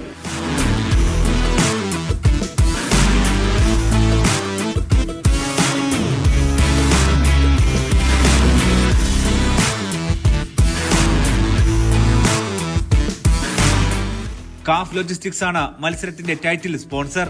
Media 1 Jeddah. ഒമാനിലെ പ്രവാസി വെൽഫെയർ കപ്പ് സീസൺ 3 വിസിൽ മുഴങ്ങുന്നു. ഒക്ടോബർ 31 മബേല അൽഷാദി ഫുട്ബോൾ ടർഫിൽ നടക്കുന്ന ടൂർണമെന്റിന്റെ ലോഗോ പ്രകാശനവും നറുക്കെടുപ്പും മസ്കത്തിലെ റുസൈലിൽ നടന്നു. ടൂർണമെന്റിനോടനുബന്ധിച്ച് കുടുംബങ്ങൾക്കായി ഫാമിലി ഫെസ്റ്റും ഒരുക്കുന്നുണ്ട്. ഒക്ടോബർ 31 വെള്ളിയാഴ്ച മബേല അൽഷാദി ഫുട്ബോൾ ടർഫിലാണ് പ്രവാസി വെൽഫെയർ കപ്പ് സീസൺ 3ക്ക് വിസിൽ മുഴങ്ങുന്നത്. ടൂർണമെന്റിന്റെ ലോഗോ പ്രകാശനവും ടീമുകളുടെ ഗ്രൂപ്പിംഗ് നറുക്കെടുപ്പും റുസൈൽ സബ്രീസ് ഗാർഡനിൽ നടന്നു. 16 ടീമുകളാണ് ടൂർണമെന്റിൽ മാറ്റുരയ്ക്കുന്നത്. ഒമാനിലെ കായിക പ്രേമികൾക്ക് മാത്രമല്ല കുടുംബങ്ങൾക്കും ആഘോഷിക്കാനുള്ള ധാരാളം വിഭവങ്ങൾ ഉൾപ്പെടുത്തിക്കൊണ്ടുള്ള മുഴുനീള ഫാമിലി ഫെസ്റ്റാണ് ഒരുക്കുന്നതെന്ന് സംഘാടകർ പറഞ്ഞു. കിക്ക് ആൻഡ് കണക്ട് ഫുട്ബോളിനെയും ഫാമിലിയെയും മനോഹരമായി സമന്വയിപ്പിക്കുന്ന ഒരു 3ാം സീസൺ ഇവിടെ ആരംഭം കുറിക്കുകയാണ്. 16 ടീമുകളാണ് ഈ സീസണിൽ മത്സരിക്കുക. പ്രൈസ് മണിയായി 1ാം സമ്മാനം കിട്ടുന്നവർക്ക് 400 റിയാലും ട്രോഫിയും, 2ാം സമ്മാനം റണ്ണേഴ്സ് അപ്പിന് 200 റിയാലും ട്രോഫിയുമാണ് നൽകുന്നത്. അതോടൊപ്പം വലിയ ആയിരക്കണക്കിന് കുടുംബങ്ങളെ ആകർഷിക്കുന്ന മെഗാ ഫാമിലി ഇവന്റ് കൂടി അതോടൊപ്പം. ഷമീർ കൊല്ലക്കാൻ ലോഗോ പ്രകാശനവും പ്രവാസി welfare general secretary Sajid Rahman നറുക്കെടുപ്പ് ഉദ്ഘാടനവും നിർവഹിച്ചു. ടൂർണമെന്റിനെ കുറിച്ച് കോർഡിനേറ്റർ റഫീഖ് വിശദീകരിച്ചു. ടൂർണമെന്റിനൊപ്പം സംഘടിപ്പിക്കുന്ന കിക്ക് ആൻഡ് കണക്ട് ഫാമിലി ഇവന്റിനെ കുറിച്ച് ഫാത്തിമ ജമാലും വിശദീകരിച്ചു. Media 1 Muscat. വേൾഡ് എക്സ്പോ 2030 ആതിഥേയത്വം വഹിക്കുന്ന സൗദി അറേബ്യ ഒരുക്കങ്ങൾ തുടങ്ങുകയാണ്. 2030 ഒക്ടോബർ 1 മുതൽ മാർച്ച് 31 വരെ നടക്കുന്ന എക്സ്പോയിൽ 193 രാജ്യങ്ങൾ പങ്കെടുക്കും. 4 കോടി സന്ദർശകരെത്തുമെന്ന് കരുതുന്ന പരിപാടി വഴി $64 ബില്യൺ വരുമാനമാണ് സൗദി പ്രതീക്ഷിക്കുന്നത്. വിശദമായി തന്നെ പരിശോധിക്കാം. വിഷ്ണുദത്ത് ചേരുന്നുണ്ട്. വിഷ്ണു, ഇത് ഏത് രീതിയിലാണ് ഈ 2030 എക്സ്പോ ക്രമീകരിച്ചിരിക്കുന്നത്? ആർക്കൊക്കെയായിരിക്കും അവസരങ്ങൾ ഉണ്ടാവുക? വിശദീകരിക്കും. ഏറെ പ്രതീക്ഷ നൽകിക്കൊണ്ടാണ് 2030 എക്സ്പോ വരവേൽക്കാൻ ഒരുങ്ങുന്നത്. കൃത്യമായി പറഞ്ഞാൽ 5 വർഷം കൂടുമ്പോഴാണ് വേൾഡ് എക്സ്പോ നടക്കുക. അവസാനമായി നടന്നത് 2020 അത് ദുബായിലായിരുന്നു. പിന്നീട് ഇപ്പോൾ അടുത്ത 2025 എക്സ്പോ ഇപ്പോൾ നടന്നുകൊണ്ടിരിക്കുന്നത് ജപ്പാനിലാണ്. 2030 എത്തുമ്പോൾ അത് റിയാദിൽ വരുന്നത് അടുത്ത തുടർച്ചയായി അല്ലെങ്കിൽ ഒറ്റൊരു ഇടവേളയിൽ വീണ്ടും ഗൾഫ് രാജ്യത്തേക്ക് ഒരു എക്സ്പോ വരുന്നു എന്നൊരു പ്രത്യേകത അതിനുണ്ട്. മറ്റൊരു കാര്യം പറയുകയാണെങ്കിൽ ലോകകപ്പ് ഫുട്ബോൾ അടക്കം സൗദിയിലേക്ക് വരാനിരിക്കുകയാണ്. അത്തരത്തിൽ ഒരുപാട് പരിപാടികൾ നടക്കുന്നത് സൗദിയെ സംബന്ധിച്ചേറെ നേട്ടമാണ്. ഏതായാലും എക്സ്പോ 2030 പറ്റി വിശദമായി നോക്കുന്ന സമയത്ത് തീയതി 2030 ഒക്ടോബർ 1 മുതൽ 2031 മാർച്ച് 31 വരെയാണ് തീയതി ഏതാണ്ട് തീരുമാനിച്ചിരിക്കുന്നത്. അത് എക്സ്പോയുടെ തീം എന്ന് പറയുന്നത് ഒരു പ്രതീക്ഷ അല്ലെങ്കിൽ നാളെയുടെ പ്രതീക്ഷ, ഫോർസൈറ്റ് ഫോർ ടുമോറോ എന്ന തീമിലാണ് എക്സ്പോ നടക്കാനിരിക്കുന്നത്. അതുപോലെ തന്നെ പ്രതീക്ഷിക്കുന്ന 193 രാജ്യങ്ങളിൽ നിന്ന് 4 കോടി സന്ദർശകരെയാണ് എക്സ്പോയിലേക്ക് പ്രതീക്ഷിക്കുന്നത്. $64 ബില്യൺ വരുമാനവുമായി പ്രതീക്ഷിക്കുന്നത്. ഇത്തരത്തിൽ കൃത്യമായ കണക്കുകൂട്ടലോടെയാണ് എക്സ്പോ ആസൂത്രണം ചെയ്തിരിക്കുന്നത്. വേദി റിയാദ് എയർപോർട്ടിന് സമീപം ഏതാണ്ട് 60 ലക്ഷം ചതുരശ്ര മീറ്റർ ചുറ്റളവിലാണ് ഇതിനുള്ള വേദി സജ്ജീകരിക്കാൻ വേണ്ടി തീരുമാനിച്ചിരിക്കുന്നത്. അത്തരത്തിൽ വലിയ പ്രധാനപ്പെട്ട സ്ഥലത്ത് തന്നെ ഒരു വേദി ഒരുക്കിയെന്ന മറ്റൊരു പ്രത്യേകതയാണ്. എക്സ്പോ 2030 റിയാദ് കമ്പനിക്കാണ് ഇതിൻ്റെ ചുമതല. മറ്റു കാര്യങ്ങൾ സംഘാടനവും മറ്റു ചുമതലകളെല്ലാം ഏൽപ്പിച്ചിരിക്കുന്ന ഈ കമ്പനിയെയാണ്. പിന്നീട് നമ്മുടെ അടിസ്ഥാന സൗകര്യങ്ങളിലേക്ക് വരുമ്പോൾ നിർമ്മാണം നടക്കുക 3 ഘട്ടങ്ങളായിരിക്കും. അത്തരത്തിലുള്ള പണികൾ ഈ വർഷം ആരംഭിക്കുമെന്നാണ് അറിയുന്നത്. അതിൻ്റെ 3 ഘട്ട പണികളിലെ ആദ്യഘട്ടം ഈ വർഷം ആരംഭിക്കും. മറ്റൊരു കാര്യം പറയുകയാണെങ്കിൽ 14 കമ്പനികളെയാണ് കരാർ ഏൽപ്പിച്ചിരിക്കുന്നത്. കൃത്യമായി പണിക്കുള്ള കരാർ 14 കമ്പനികളെ ഏൽപ്പിച്ചിരിക്കുന്നത്. അതിൽ തന്നെ പറയുമ്പോൾ ഭൂരിഭാഗം കമ്പനിയും സൗദി കമ്പനികളാണ്. സൗദിയിൽ നിന്നുള്ള കമ്പനികൾ തന്നെയാണ് അതിൽ ഭൂരിഭാഗവും വരുന്നത്. അവസരങ്ങൾ ഏറ്റവും പ്രധാനമായി എക്സ്പോ പ്രതീക്ഷ നൽകുന്നത് ഒരുപാട് പേർക്ക് തൊഴിലവസരങ്ങളാണ്. ഏകദേശം 1.171 ലക്ഷം തൊഴിലവസരങ്ങൾ നൽകുന്നു എന്നത് അതിൻ്റെ പ്രത്യേകത. വിവിധ മേഖലകളിലാണ്. ഏതൊക്കെ മേഖലയാണെന്ന് നോക്കാം. നിർമ്മാണം, tourism, logistics, real estate, technology മേഖലകളിലാണ് അവസരങ്ങളുള്ളത്. നിരവധി അവസരങ്ങളാണ് ഇത്തരത്തിൽ എക്സ്പോയിൽ നമ്മെ കാത്തിരിക്കുന്നത്. പ്രവാസികൾക്കും അവസരം ലഭിക്കും എന്നൊരു പ്രതീക്ഷ കൂടി ഇതിനകത്തുണ്ട്. ഏതായാലും ഒരുപാട് പ്രതീക്ഷകൾ നൽകിക്കൊണ്ട് റിയാദിൻ്റെയും സൗദിയുടെയും സ്വപ്നങ്ങൾക്ക് അല്ലെങ്കിൽ വളർച്ചയ്ക്ക് ഏറെ ഒതുങ്ങുന്ന രീതിയിൽ തന്നെയാണ് ഈ ഒരു എക്സ്പോ ക്രമീകരിച്ചിരിക്കുന്നത്. അമൃത. ശരി, വിഷ്ണുദത്താണ് വിശദമായ വിവരങ്ങൾ നൽകിയത്. പ്രവാസത്തിനു ശേഷം നാട്ടിലെത്തി വിശ്രമ ജീവിതം നയിക്കുന്ന പലരെയും നമ്മൾ കണ്ടിട്ടുണ്ട്. എന്നാൽ നാട്ടിൽ തിരിച്ചെത്തിയ ശേഷം കൃഷിയിൽ ആനന്ദം കണ്ടെത്തുന്ന ഒരു കൂട്ടരുണ്ട് തൃശൂരിൽ. പാടൂരിലെ 20ഓളം പേരാണ് വീടുകളിൽ കൃഷി ചെയ്ത് മികച്ച വിളവ് നേടുന്നത്. മത്തനും പയറും തണ്ണിമത്തനും എല്ലാം ഇവർ വിളവെടുത്തു.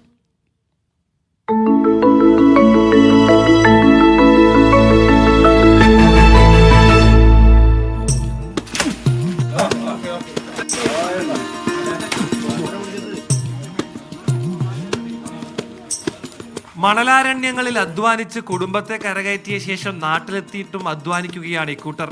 തൃശൂർ പാടൂരിലെ 20ഓളം പേരാണ് വീട്ടുപറമ്പിലും കൃഷിയിടങ്ങളിലും 100 മേനി വിളയിക്കുന്നത്.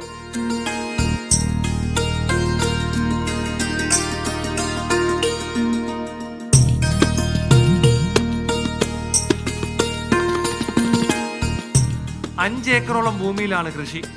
പയർ, പടവലം, മുളക്, കുരുമുളക്, വെറ്റില മാത്രമല്ല ടൺ കണക്കിന് തണ്ണിമത്തനും വിളവെടുത്തതോടെ കൃഷിക്കൂട്ടായ്മ വലിയ വിജയമായി.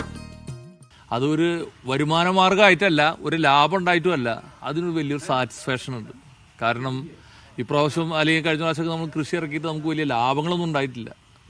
അത് ഒരാളെ പ്രത്യേകിച്ച് പറയാൻ പറ്റില്ല. കാരണം ജനങ്ങൾ പല സ്ഥലത്തും വിളവ് കൂടുതലായി. ഈ ആൾക്കാരൊക്കെ ഇറങ്ങി ഈ ഉൽപ്പാദനം കൂടി കഴിഞ്ഞപ്പോൾ നമുക്കത് വിറ്റ് പോകുന്നില്ല. കിഴങ്ങുകളും കണിവെള്ളരിയും നല്ല വിളവാണ് കിട്ടിയത്. പലപ്പോഴും കൃഷിക്കായുള്ള വളം തയ്യാറാക്കിയതും ഇവർ തന്നെ. വളം ഭൂരിഭാഗം ഞങ്ങളിവിടെ ഉണ്ടാക്കും. ഞാനിവിടെ ഉണ്ടാക്കാറുണ്ട്. ഡ്രൈക്കോഡർമ, പിന്നെ അതിൻ്റെ പേര് മീൻ വളം, പിന്നെ പശുവിൻ്റെ എല്ലാ സാധനവും കൂടിയിട്ടുള്ള ആ വളം. അങ്ങനെ ഒരുപാട് വളങ്ങൾ ഇവിടെ ഉണ്ടാക്കിയിട്ട് പിന്നെ ചുറ്റുപാടുള്ള ആൾക്കാർ കൊടുക്കാറുമുണ്ട്. കാട്ടുപന്നികളും മയിലും വിളവ് നശിപ്പിക്കുന്നതാണ് ഇവർ നേരിടുന്ന വെല്ലുവിളി. വിളവിന് നല്ല വില കിട്ടാത്തതും വിഷമിപ്പിക്കുന്നു. ഞങ്ങൾ പല കൃഷികളും ഇവിടെ ചെയ്തിട്ടുണ്ട്, പലതും വിജയിച്ചിട്ടുണ്ട്. പിന്നെ നമുക്ക് വിപണിയാണ് ഏറ്റവും വലിയൊരു പ്രശ്നം. നമ്മൾ ഉദ്ദേശിച്ചത്ര അങ്ങോട്ട് പോരുന്നില്ല. പിന്നെ നമ്മൾ ചെലവ് കൂടുതലാണ്. പ്രതിസന്ധികൾക്കിടയിലും ഇവരിൽ പലർക്കും മികച്ച കർഷകനുള്ള അംഗീകാരങ്ങൾ തേടിയെത്തിയിട്ടുണ്ട്. ഇവർക്ക് മുന്നോട്ടു പോകാനുള്ള ഊർജവും ഈ സന്തോഷങ്ങൾ തന്നെ.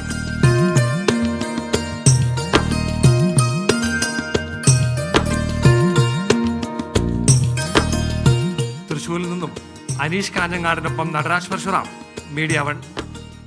ജുമാ പ്രഭാഷണങ്ങളിലും മതപരമായ പരിപാടികളിലും ആംഗ്യഭാഷ ഉൾപ്പെടുത്തണമെന്ന ആവശ്യവുമായി കുവൈത്ത് സാമൂഹികകാര്യ മന്ത്രാലയം. ഓരോ ഗവർണറേറ്റിലും കുറഞ്ഞത് ഒരു പള്ളിയെങ്കിലും ആംഗ്യഭാഷ നടപ്പിലാക്കണമെന്നാവശ്യപ്പെട്ട് സാമൂഹികകാര്യ മന്ത്രി ഡോക്ടർ അംതാൽ അൽ ഹുവൈല ഒക്കാഫ് മന്ത്രിക്ക് കത്ത് നൽകി. മതപരവും സാമൂഹികവുമായ ഉൾപ്പെടുത്തലിന്റെ മികച്ച ഉദാഹരണമായി ഇത് മാറുമെന്നും മന്ത്രി പറഞ്ഞു.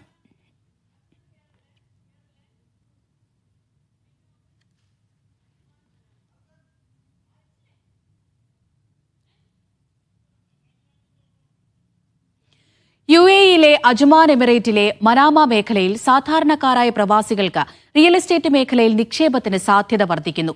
UAE വിസ ഇല്ലാത്ത ഇന്ത്യക്കാർക്കും ഇവിടെ കുറഞ്ഞ ചെലവിൽ ഭൂമി വാങ്ങാൻ നിലവിൽ സൗകര്യമുണ്ടെന്ന് ഈ രംഗത്തെ വിദഗ്ധർ പറയുന്നു. റാസൽ ഖൈമയോട് ചേർന്ന് കിടക്കുന്ന അജ്മാന്റെ പ്രദേശമാണ് മനാമ.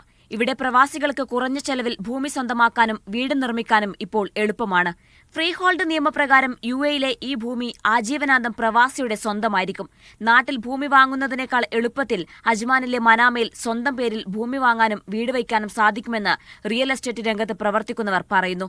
UAE-യിൽ താമസ വിസയുള്ള പ്രവാസികൾക്ക് മാത്രമല്ല, വിസയില്ലാത്തവർക്ക് പാസ്പോർട്ടും തിരിച്ചറിയൽ രേഖയും ഉപയോഗിച്ച് ഭൂമി സ്വന്തമാക്കാം. പക്ഷേ മറിച്ച് വിൽക്കാനും മറ്റും UAE വിസ ആവശ്യമായി വരും. നാട്ടിലുള്ളവർക്ക് ലാൻഡ് മേടിക്കുന്നത് വളരെ ഈസിയാണ്. അവർക്ക് ഇവിടെ വരണമെന്ന് തന്നെയില്ല. പാസ്പോർട്ടിൻ്റെ കോപ്പി ഉണ്ടെങ്കിൽ അയച്ചു കൊടുത്താൽ മതി, അക്കൗണ്ടിൽ ട്രാൻസ്ഫർ ചെയ്യണം. പക്ഷേ ഈ ലാൻഡ് മേടിക്കുന്നതിന് ചെക്ക് കൊടുക്കണം. അപ്പോൾ ചെക്ക് ഇവിടെ ഇല്ലാത്തവർക്ക് നോൺ റെസിഡൻഷ്യൽ അക്കൗണ്ട് കിട്ടും. നോൺ റെസിഡൻഷ്യൽ അക്കൗണ്ട് വെച്ചിട്ട് ആ ചെക്ക് കൊടുക്കുക. അതല്ലെങ്കിൽ പ്രോക്സി ചെക്ക് എന്ന് പറയും. അതായത് നമ്മുടെ സുഹൃത്തുക്കളോ പരിചയക്കാരെങ്കിലും ഉണ്ടെങ്കിൽ അവർ എഗ്രിമെൻറ്റിൽ കൊടുക്കാം. 4 സെന്റിന്റെ പ്ലോട്ടിന് ഇപ്പോൾ 1,65,000 ദിർഹംസാണ്. അത് 1.5 വർഷം മുമ്പ് 80,000 ദിർഹംസേ ഉണ്ടായിരുന്നു. ഈ 4 സെന്റിന്റെ വസ്തുവിൽ ഏകദേശം 2,500 സ്ക്വയർ ഫീറ്റ് ഉള്ള ഒരു 4-5 ബെഡ്റൂം ഉള്ള വീടുകൾ ഉണ്ടാക്കാൻ പറ്റും. ഏകദേശം 1.5 ലക്ഷം ദിർഹത്തിന് ഏറ്റവും കുറഞ്ഞ യൂണിറ്റായ 4 സെന്റ് ഭൂമി പ്രവാസികൾക്ക് വാങ്ങിക്കാം. ഈ തുക 15 മാസം 11,000 ദിർഹം വീതം തവണ വ്യവസ്ഥയിൽ നൽകുന്ന പദ്ധതിക്ക് അജ്മാൻ സർക്കാർ അനുമതി നൽകുന്നുണ്ട്. UAE-യിലെ മറ്റ് എമിറേറ്റുകളിൽ നിന്ന് വ്യത്യസ്തമായി മനാമയിൽ freehold registration charge, transfer fees എന്നിവയില്ലെന്നും റിയൽ എസ്റ്റേറ്റ് മേഖലയിലുള്ളവർ പറയുന്നു. Media 1 Dubai. പ്രവാസികൾക്ക് ഒരു വർഷത്തെ ശമ്പളം സമ്മാനമായി ലഭിക്കുന്ന ഓഫറുമായി സൗദിയിലെ Al Rajhi bank. Salary transfer ക്യാമ്പയിന്റെ ഭാഗമായി ഭാഗ്യശാലികളായ 15 പേർക്കാണ് അവരുടെ ഒരു വർഷത്തെ ശമ്പളം സമ്മാനമായി ലഭിക്കുക. അൽ റാജി ബാങ്ക് വഴി ഒരു മാസത്തെ ശമ്പളമെങ്കിലും ട്രാൻസ്ഫർ ചെയ്യുന്നവർക്കെല്ലാം ഇതിൽ ഭാഗമാകാം. അൽറാജി ബാങ്കിന്റെ ഓഫറിൽ പങ്കാളികളാകാൻ ചെയ്യേണ്ടത് ഇതാണ്. പ്രവാസികൾ ഒരു മാസത്തെയെങ്കിലും ശമ്പളം അൽറാജി ബാങ്കിലെ അക്കൗണ്ട് വഴി ട്രാൻസ്ഫർ ചെയ്യണം. മിനിമം ശമ്പളം 5000 ഉള്ളവർക്കാണ് പങ്കെടുക്കാനാവുക. നവംബർ അവസാനത്തിനുള്ളിൽ ഒരു തവണയെങ്കിലും ശമ്പളം അൽറാജി അക്കൗണ്ടിലേക്ക് എത്തണമെന്നതാണ് പ്രധാന നിബന്ധന. നിലവിൽ അൽറാജി ബാങ്കിൽ അക്കൗണ്ട് ഉള്ളവർക്ക് പ്രത്യേക നിബന്ധന കൂടിയുണ്ട്. അവർ ബാങ്കിന്റെ ഏതെങ്കിലും പ്രൊഡക്റ്റുകൾക്കായി അപേക്ഷിക്കണമെന്നതാണ് നിബന്ധന. Hassad account, future account, Awaid account, personal finance, mortgage, auto lease, credit card എന്നിവയിൽ ഏതെങ്കിലും സേവനം പുതിയതായി വാങ്ങിയാൽ നിലവിൽ അക്കൗണ്ടുള്ളവർക്കും പങ്കാളികളാകാം. നിബന്ധനകൾ പാലിച്ചവരെ നറുക്കെടുപ്പിലേക്ക് പരിഗണിക്കും. അക്കൗണ്ട് ട്രാൻസ്ഫറിന് പുറമെ മുകളിലെ സർവീസുകൾക്ക് അപേക്ഷിച്ചാൽ അത് വിജയിക്കാനുള്ള സാധ്യത വർദ്ധിപ്പിക്കും. വിജയികൾക്ക് അവരുടെ ഒരു വർഷത്തെ ആകെ ശമ്പള തുകയാണ് സമ്മാനം. ബാങ്കിലേക്ക് കൂടുതൽ കസ്റ്റമേഴ്സിനെ ആകർഷിക്കുന്നതിന്റെ ഭാഗമായാണ് പദ്ധതി. കൂടുതൽ വിവരങ്ങൾക്കും അക്കൗണ്ട് തുടങ്ങാനും ബാങ്കിൽ നേരിട്ടോ ആപ്പ് വഴിയോ അപേക്ഷിക്കാം. 1957 സ്ഥാപിതമായ അൽറാജി ബാങ്ക് സൗദിയിലെ മുൻനിര സാമ്പത്തിക സ്ഥാപനമാണ്. 1039 ബില്യൺ റിയാലാണ് ബാങ്കിന്റെ ആസ്തി. നിക്ഷേപകർക്ക് ഇതുവരെ 40 ബില്യൺ റിയാൽ ബാങ്ക് ലാഭമായി നൽകിയിട്ടുണ്ട്. 500 ബ്രാഞ്ചുകൾ സൗദിയിലുള്ള അൽറാജിക്ക് 4300 ATMകളും സൗദിയിലുണ്ട്. Media 1 Riyadh. കുവൈത്തിലെ സ്വകാര്യ മേഖലയിലെ സ്ഥാപനങ്ങൾ തൊഴിലാളികളുമായി ബന്ധപ്പെട്ട വിവരങ്ങൾ ഇനി ആഷൽ ആപ്ലിക്കേഷൻ വഴി സമർപ്പിക്കണം. പുതിയ നിയമം നവംബർ 1 മുതൽ പ്രാബല്യത്തിൽ വരുമെന്ന് public authority four man power അറിയിച്ചു. ആഷൽ ആപ്പിൽ സമർപ്പിക്കുന്ന ഡേറ്റ ഇൻസ്പെക്ടർമാർക്ക് പരിശോധനയ്ക്കും തുടർ നടപടികൾക്കും ഔദ്യോഗിക രേഖയായി പരിഗണിക്കുമെന്നും അതോറിറ്റി വ്യക്തമാക്കി. 4.5 പതിറ്റാണ്ടായി സൗദിയിലെ ദമാമിൽ പ്രവാസിയായിരുന്ന മലയാളി ഫിലിപ്പൈൻസിൽ മരിച്ചു. തിരുവനന്തപുരം പേരൂർക്കട സ്വദേശി മുഹമ്മദ് സിറാജാണ് മരിച്ചത്. ജോലിയുടെ ഭാഗമായി റിക്രൂട്ട്മെന്റിനായി മനിലയിലെത്തിയതായിരുന്നു. കടുത്ത പനി ബാധിച്ച് ചികിത്സയിലിരിക്കെയാണ് മരണം. മൃതദേഹം നാട്ടിലെത്തിച്ച് സംസ്കരിക്കുമെന്ന് ബന്ധുക്കൾ അറിയിച്ചു. യുകെയിലെ നോട്ടിംഗ്ഹാമിൽ നിന്ന് മലയാളിയെ കാണാനില്ലെന്ന് പോലീസ്. കോട്ടയം സ്വദേശി സ്റ്റീഫൻ ജോർജിനെയാണ് കാണാതായത്. കഴിഞ്ഞ 3 ദിവസമായി ഇദ്ദേഹം വീട്ടിലെത്തിയിട്ടില്ല. തുടർന്നാണ് നോട്ടിംഗ്ഹാം പോലീസ് സമൂഹമാധ്യമ അക്കൌണ്ടുകളിലൂടെ സ്റ്റീഫൻ ജോർജിനെ കണ്ടെത്തുന്നവർ വിവരമറിയിക്കണമെന്ന് അറിയിച്ചത്. നോട്ടിംഗ്ഹാമിലെ ഫാക്ടറിയിൽ ജോലി ചെയ്തു വരികയായിരുന്ന സ്റ്റീഫൻ ജോർജ് പതിവ് പോലെ ഞായറാഴ്ച ജോലിക്ക് പോയതായിരുന്നു. ദുബായ് അക്കാദമിക് സിറ്റിയിൽ ദീപാവലി ആഘോഷത്തിനിടെ കുഴഞ്ഞുവീണ മലയാളി വിദ്യാർത്ഥി മരിച്ചു. മാവേലിക്കര സ്വദേശി വൈഷ്ണവ് കൃഷ്ണകുമാറാണ് മരിച്ചത്. പഠന മികവിന് ദുബായ് സർക്കാർ ഗോൾഡൻ വീസ നൽകി ആദരിച്ച വിദ്യാർത്ഥിയാണ് Vaishnav. Dubai GEMS Our Own Indian സ്കൂളിലെ പൂർവ്വ വിദ്യാർത്ഥിയാണ്. സ്കൂൾ കൌൺസിലിനെ നയിച്ചിരുന്ന വൈഷ്ണവ് നിരവധി മേഖലകളിൽ മികവ് തെളിയിച്ചിരുന്നു. മൃതദേഹം നടപടികൾ പൂർത്തിയാക്കി നാട്ടിലേക്കെത്തിക്കും. ഭിന്നശേഷിക്കാരായ കുട്ടികളും അവരുടെ മാതാപിതാക്കളും നേരിടുന്ന വെല്ലുവിളികൾ അരങ്ങിലെത്തിച്ച് ഭിന്നശേഷിക്കാരായ കുരുന്നുകൾ. ഷാർജ ഇന്ത്യൻ അസോസിയേഷന്റെ ഓണാഘോഷത്തിലാണ് അൽ ഇബ്തിസാമ സ്കൂളിലെ വിദ്യാർത്ഥികൾ അവതരിപ്പിച്ച തീം ഷോ ശ്രദ്ധ നേടിയത്.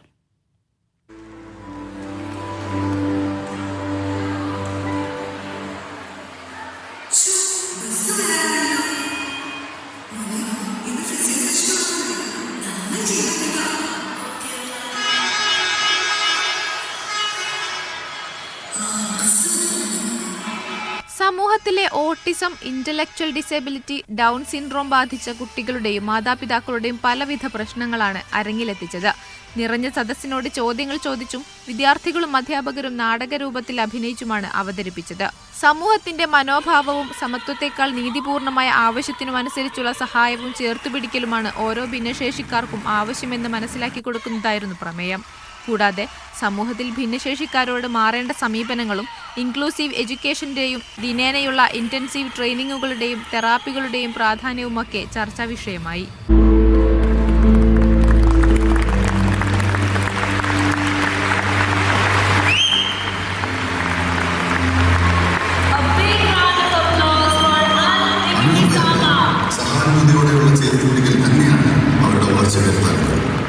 Stall Sharjah Indian association president Nisar Thelankara ഓണാഘോഷ പരിപാടികൾ ഉദ്ഘാടനം ചെയ്തു. Sreeprakash Purayath, Shaji John, Irshad Adam, Badriya Al Tamimi തുടങ്ങിയവർ ചടങ്ങിൽ സംസാരിച്ചു. Media 1 Dubai. Education above all ഫൗണ്ടേഷനു വേണ്ടി ഫണ്ട് സമാഹരണം നടത്തി ദോഹയിലെ പൊതാർ പേൾ സ്കൂൾ. വിദ്യാർത്ഥികൾക്കൊപ്പം അധ്യാപകരും രക്ഷിതാക്കളും സമാഹരണത്തിന്റെ ഭാഗമായി. അന്താരാഷ്ട്ര തലത്തിൽ വിദ്യാഭ്യാസ പ്രവർത്തനങ്ങൾ നടത്തുന്ന ഖത്തറി സംഘടനയാണ് എഡ്യൂക്കേഷൻ എബവ് ഓൾ ഫൗണ്ടേഷൻ.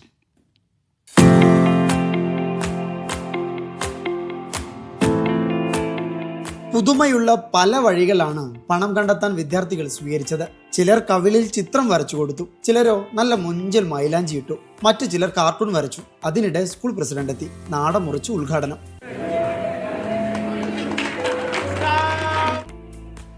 നല്ല കലക്കൻ വിഭവങ്ങളൊക്കെ മേശപ്പുറത്ത് നിരന്നിരുന്നു. ലസ്സിയും ജ്യൂസും ഒക്കെ ആയിരുന്നു ചിലരുടെ ഐറ്റം. ചിലരുടെ മുമ്പിൽ കരകൗശല വസ്തുക്കളും പൂക്കളും ചെടികളും. അങ്ങനെ കുട്ടികൾ ചാരിറ്റിയുടെ ഭാഗമാകുന്നതിന്റെ സന്തോഷം സ്കൂൾ പ്രസിഡന്റും പ്രിൻസിപ്പളും മറച്ചുവെച്ചില്ല. ഇത് ഷെയ്ഖ മോസ ഇനീഷ്യേഷനാണ്. എഡ്യൂക്കേഷൻ എബവ് ഓൾ എന്നുള്ള പരിപാടിയുടെ ഭാഗമായിട്ടാണ് ഞങ്ങൾ കഴിഞ്ഞ 4 വർഷമായിട്ട് ഇതിൽ പങ്കെടുത്തിട്ട് മാന്യമായിട്ടുള്ള ഒരു തുക സംഭരിച്ച് നമ്മൾ ഇവർ കൊടുക്കാറുണ്ട്, ഈ ഫൗണ്ടേഷൻ കൊടുക്കാറുണ്ട്. We got so many appreciation, even internationally we got appreciation. കഴിഞ്ഞ വർഷത്തെ പോലെ തന്നെ ഈ കൊല്ലവും ഞങ്ങൾ the best school in Doha award nammal we got it, and we have been taking part from last 3 to 4 years, and we are contributing the maximum when it comes to the charity, and this charity money will be collected and it will be going to education above all. ഇക്കാണുന്നത് പോലെയല്ല, നല്ല കഠിനാധ്വാനം ഇതിന് പിന്നിലുണ്ടെന്ന് പറഞ്ഞു പരിപാടിക്ക് നേതൃത്വം കൊടുക്കുന്ന വിദ്യാർത്ഥികൾ. I am feeling very excited. In 2 ദിവസം I will be very busy and packed, but I'm happy in what I'm doing. ഇതിപ്പോൾ നമ്മളൊരു നല്ല amount raise ചെയ്തിട്ടുണ്ട് ഇപ്പോൾ ഇതുവരെ. It's actually really great to see everything finally turned out very well. Everything is in place, everything is in position. വിദ്യാർത്ഥികൾക്ക് പുറമെ അധ്യാപകർ, മറ്റു ജീവനക്കാർ, രക്ഷിതാക്കൾ എന്നിവരിൽ നിന്നെല്ലാം നല്ല പ്രതികരണമാണ് ഫണ്ട് സമാഹരണത്തിൽ ലഭിച്ചത്. ലോകത്തുടനീളം വിദ്യാഭ്യാസ പ്രവർത്തനങ്ങൾക്ക് നേതൃത്വം നൽകുന്ന എഡ്യൂക്കേഷൻ എബവ് ഓൾ ഫൗണ്ടേഷന്റെ ചാരിറ്റി വീക്കിലാണ് പൊതാർ സ്കൂളിലെ കുട്ടികൾ ഭാഗഭാക്കാകുന്നത്. ദോഹയിൽ നിന്ന് ആഷഫ് ഓമശ്ശേരിക്കൊപ്പം Abbas Muhammad, media 1. Wire and cable രംഗത്തെ ലോകത്തിലെ ഏറ്റവും വലിയ പ്രദർശനങ്ങളിലൊന്നായ ജർമ്മനിയിലെ വയർ ആൻഡ് ട്യൂബ് എക്സ്പോയിൽ ഗൾഫിൽ നിന്ന് 16 കമ്പനികൾ പങ്കെടുക്കുമെന്ന് സംഘാടകർ അറിയിച്ചു. ഇന്ത്യയിൽ നിന്നാണ് ഏറ്റവും കൂടുതൽ കമ്പനികൾ എത്തുന്നത്. 56 കമ്പനികൾ ഇന്ത്യയിൽ നിന്നുണ്ടാകും. ജർമ്മനിയിലെ ഡ്യൂസൽഡോഫിൽ അടുത്ത ഏപ്രിൽ 16, 17 തീയതികളിലാണ് എക്സ്പോ നടക്കുക. കുവൈത്തിലെ ഹവല്ലി പ്രദേശത്ത് നാളെ വൈകുന്നേരം വെള്ളം മുടങ്ങും. ഹവല്ലി പമ്പിംഗ് സ്റ്റേഷനിൽ അറ്റകുറ്റപ്പണികൾ നടക്കുന്നതിനാലാണ് ജലവിതരണത്തിൽ തടസ്സം പ്രതീക്ഷിക്കുന്നത്. രാത്രി 9 മണിക്ക് അറ്റകുറ്റപ്പണികൾ ആരംഭിച്ച് 4 മണിക്കൂർ നീണ്ടു നിൽക്കുമെന്നാണ് വിവരം. താമസക്കാർ ആവശ്യത്തിന് വെള്ളം സംഭരിക്കണമെന്ന് മന്ത്രാലയം അഭ്യർത്ഥിച്ചു.